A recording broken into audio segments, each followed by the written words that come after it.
Hello YouTubers and welcome to another Doctor Who action figure review. This time I shall be taking a look at the Paradigm Daleks. Of course, these were the Daleks which were first introduced back in the 2010 series of Doctor Who, starring Matt Smith as the 11th Doctor.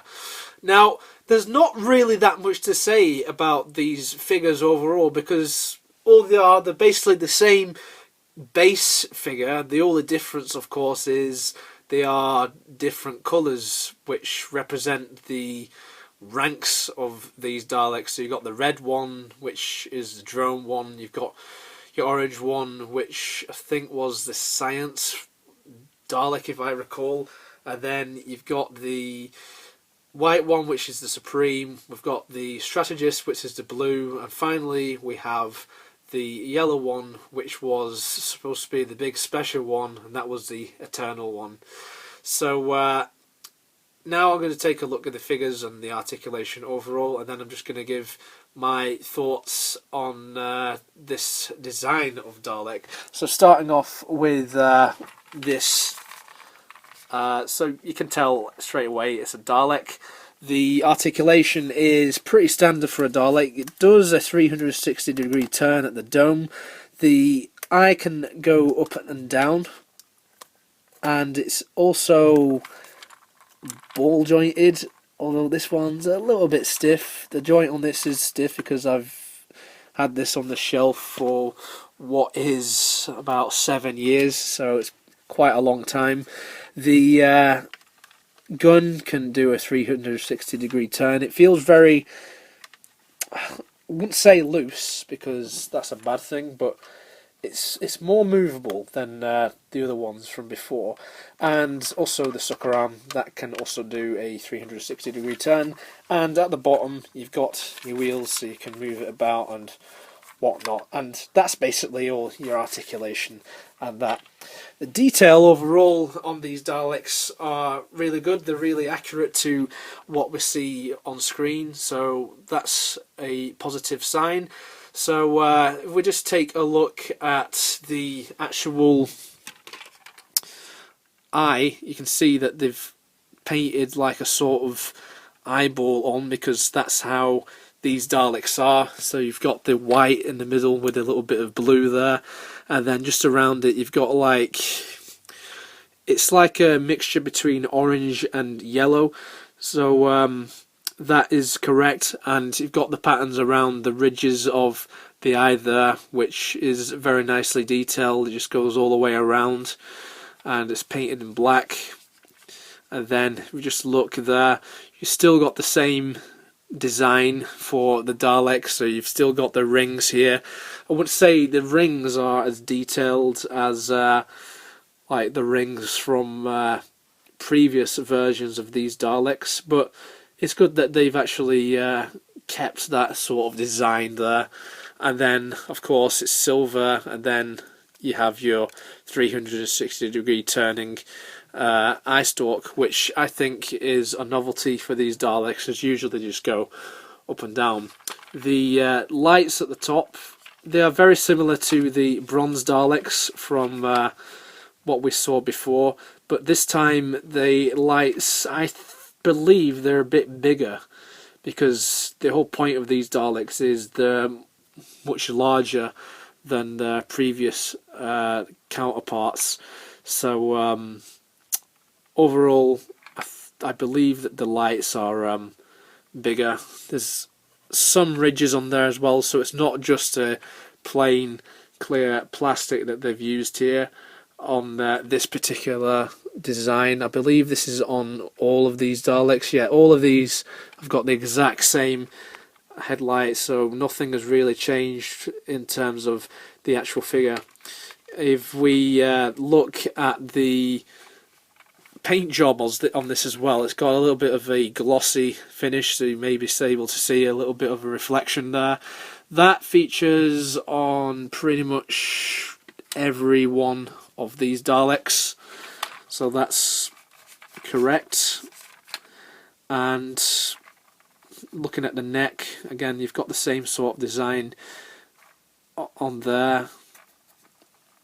but I don't think it's as detailed. Like, you don't have any of the grating or anything like that, like you've seen on Daleks from like the classic series and things like that. So it's not something that I particularly am fond of. And then it meets the next section there, so you've got a bit of white all the way around here. So I'll just give you a closer look. And then here at the middle of the Dalek you've got the black. That just goes all the way around. And the black, that's got more of a matte finish as well, I forgot to mention. And all the black that features on this Dalek is very... it's all painted in the same sort of style. So there's just a closer look at that. And then, of course, plunger is more or less the same as before, probably a bit bigger. This one's a bit bendy. It's always been like that. It came out of the box like that, so that was a bit of a shame. But then again, many Daleks have just come out of boxes like that. The whisk, again, that's noticeably much bigger, and you can see that they've added a little bit of this detail here, like this black here. Now, I don't know what this is meant to represent, because as far as I know, like, this is just pretty much the same sort of purpose as before. You know, there's nothing special about these guns whatsoever. It's just bigger, basically. And just give you a closer look. And then at the bottom, the bottom half of this, they've like done these separate pieces, and they've got separate, I don't know what the word is, but you know what I mean. It's like these bits here are all separate pieces of plastic and everything. This one's two pieces here. You've got your hemispheres, which are still there. Of course, the big noticeable difference here, though, is at the back they've got this thing, whatever it's meant to be. We never ever found out what this was meant to be. Probably never ever will, unless these Daleks do come back in a future episode at some point. Who knows, or maybe Big Finish may explain it in an audio one day. God knows. But this, apparently, these Daleks had a special ability, and this was like part of it. Nicely detailed, though, considering that we hardly ever see the back of these Daleks in the actual TV show. But that is how the props looked like in the programme, so I've got to give props to Character Options. Finally, the bottom, the fender, it is much larger than ever before. And again, that is one of the factors as to why these Daleks are much bigger than many of the other Daleks that came before and that have appeared since these arrived on our screens back in 2010. And that is pretty much all I have to say, really, about these Daleks. Just a quick add-on, if we have a look at the Eternal Dalek, I think the hemispheres here, they're painted slightly darker. I don't know whether that's just me or not, but these ones, even though I said the black, it's kind of like a greyish black. You can't really tell that much on camera. I think maybe this is due to the paint job that was used for this Dalek. It stands out a lot more because this is yellow and everything, whereas these ones, these are the ones, they look a bit more greyer. I don't know if you can tell that on the camera, but yeah. Apart from that, all these 5 Daleks are pretty much the same figure, except you have different colours for each. Now, every one of these Daleks was released in retailer at some point. That's how I got every single one of these. But originally, some of these were actually exclusives. For instance, this Scientist Dalek here was actually released alongside a jacketless 11th Doctor figure, which was, I believe, a exclusive for San Diego Comic-Con, which was for that year. I believe that was the 2010 San Diego Comic-Con exclusive in terms of the new series of action figures. Some other classic action figures came out as exclusives as well, if I can think back to that long ago.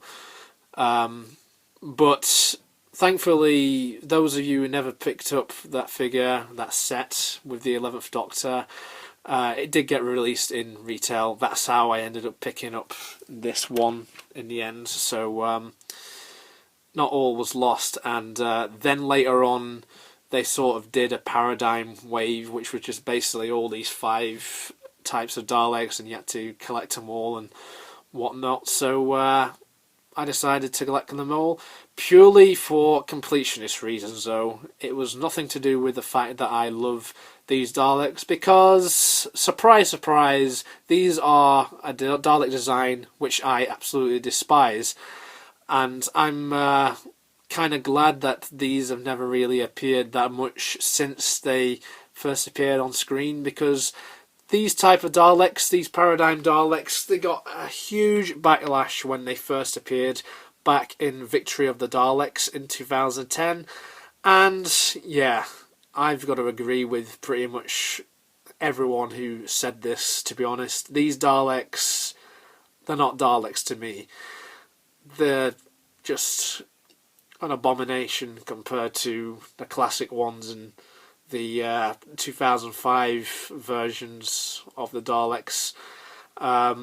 But I think the figures overall, they are great because they do represent the Daleks, and it is good to see that this is what the Daleks looked like at one point. You know, these did appear in a TV show, so that's kind of what we've got to live with. But yeah, not Daleks that I particularly like. I am just going to say right now, I only got these figures purely for completionist reasons. Nothing more. Nothing to do with me liking these, because believe me when I say this, these are Daleks which I do not like at all. So that's my review of the Paradigm Daleks. I hope you enjoyed it, guys. If you actually do like the Paradigm Daleks, then I suppose you could track these down, maybe. They're probably a bit harder to get hold of these days, though, seeing as they've become rare and they're no longer in stores anymore, because it is many years ago when these were on shelves in stores, and since then hardly anything is on shelves these days in terms of Doctor Who merchandise from character options. So I don't know, these are probably pretty rare these days, so if you really want them that badly, then yeah, go ahead. But if you don't care about these Daleks, then yeah, all I can say is totally skip out on these. So that's it. I hope you enjoyed it, and I shall see you next time in my next Doctor Who action figure review. Stay tuned for more. Don't forget to subscribe to my channel, and cheerio.